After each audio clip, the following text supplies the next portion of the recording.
How do you see society evolving ultimately as a result of the influence of Goa culture, club culture, and house culture generally, with the melting pot of ideas, both esoteric, fashion,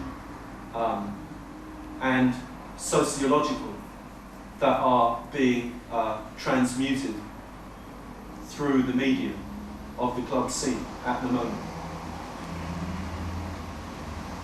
Any club, from a business point of view, will always be judged for its economic value.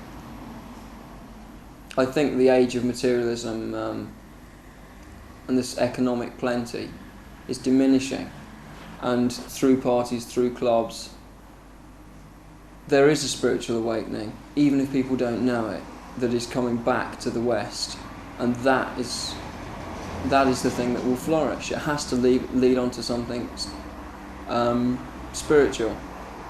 I don't really like the term spirituality, it's bandied around.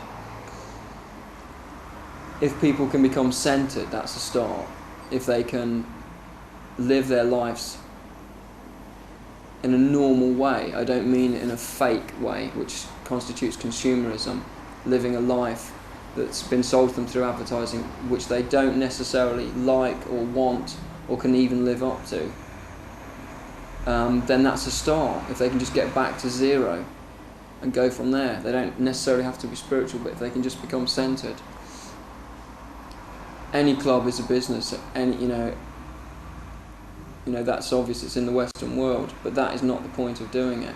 The point is to turn England on again, and England is the place that it's about to happen. It is happening in England. It's a centre for all sorts of things. It's happening.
Do you think it has something to do with the onset of the Age of Aquarius, perhaps?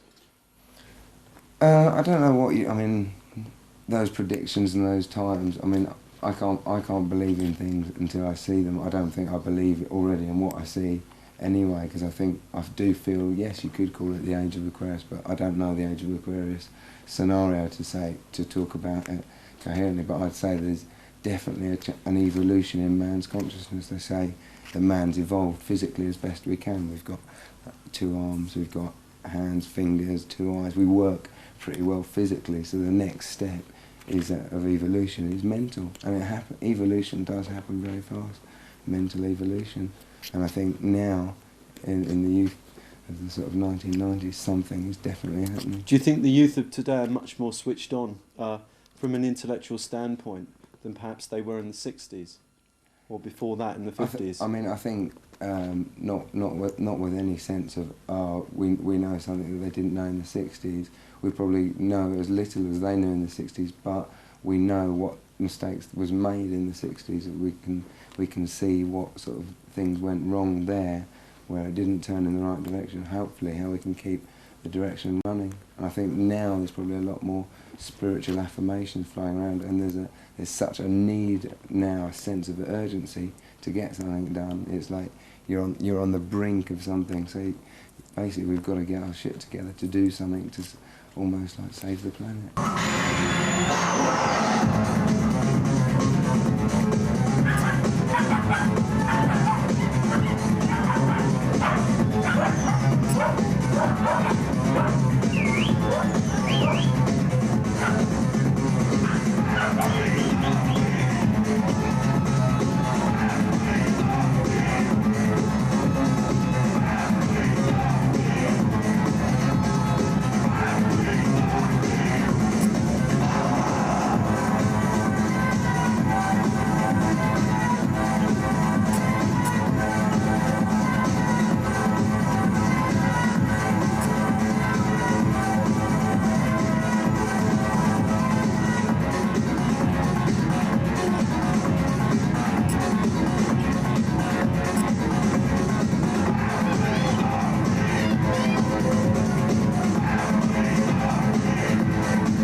How were you affected from, say, an ideological point of view by your experiences travelling abroad, in Goa, for example? For the first time in my life, my barriers completely came down.